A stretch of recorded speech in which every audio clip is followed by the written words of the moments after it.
नमस्कार, मैं हूं बॉबी और स्वागत है आपका एशियन स्काई न्यूज में। एआई इंजीनियर अतुल सुभाष के सुसाइड मामले में उनकी पत्नी निकिता सिंघानिया को गिरफ्तार कर लिया गया है। निकिता समेत उनकी मां निशा सिंघानिया और भाई अनुराग सिंघानिया को पुलिस ने 14 दिनों की न्यायिक हिरासत में जेल भेज दिया है। इस बीच इस मामले को लेकर के एक नई बात सामने आई है। दरअसल 80,000 रुपए की मेंटेनेंस के मांग को लेकर के दोनों के बीच वर्षों से ये विवाद चल रहा था।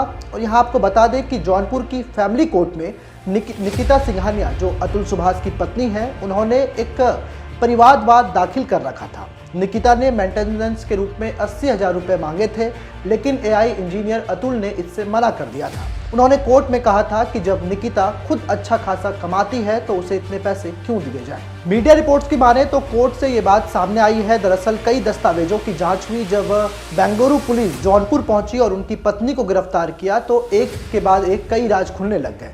मामले से जुड़े कई डिटेल्स अब पुलिस को पता लगी है। उसके मुताबिक जब अतुल ने मेंटेनेंस का खर्चा देने से मना कर दिया था, तब निकिता ने कोर्ट में कहा था कि उसने जौनपुर में 60 लाख रुपए का एक फ्लैट लिया है, जिसकी हर महीने किस्त जाती है। किस्त में उसकी सारी सैलरी उड़ जाती है। ऐसे में उस महीने का खर्चा निकालना निकिता को मुश्किल हो जाता है।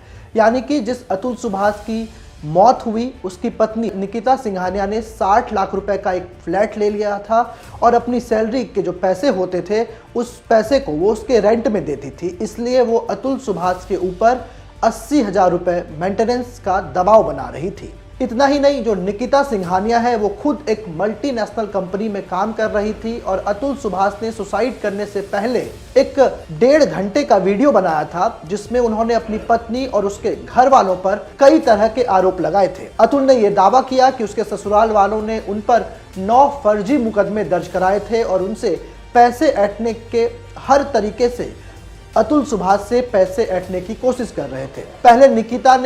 पहले निकिता ने भत्ते के तौर पर उनसे 3 करोड़ रुपए मांगे थे। वो हर महीने 40,000 रुपए गुजारा भत्ता अलग से मांग रही थी।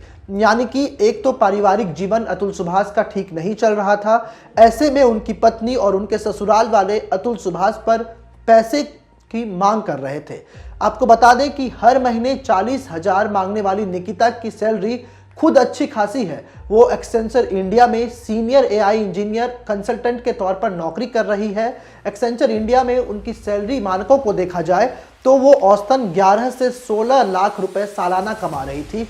बावजूद इसके उसने अतुल सुभाष यानी कि अपने पति के ऊपर पैसों को लेकर के दबाव बनाया। अभी तक निकिता की जो सैलरी है उसकी पुष्टि उसके ऑफिस की तरफ से नहीं की गई है, लेकिन पुलिसिया जांच में ये पता चला है कि 11 से 16 लाख रुपए महीने निकिता कमा रही थी। लेकिन बावजूद इसके उसके परिवार वालों ने अतुल सुभाष के ऊपर मेंटेनेंस के पैसों और खर्चों का दबाव बनाया, जिसके चलते अतुल सुभाष ने खुदकुशी कर ली और ये पूरा मामला अब ट्रेंड कर रहा है। अब देखने वाली बात होगी कि जब पुलिस इस जांच को आगे बढ़ाएगी तो क्या कुछ इससे निकलकर सामने आता है। क्या अतुल सुभाष को मेंटली टॉर्चर किया जा रहा था या इस परिवार के जो विवाद थे उनमें और क्या कुछ कलई छिपी हुई है।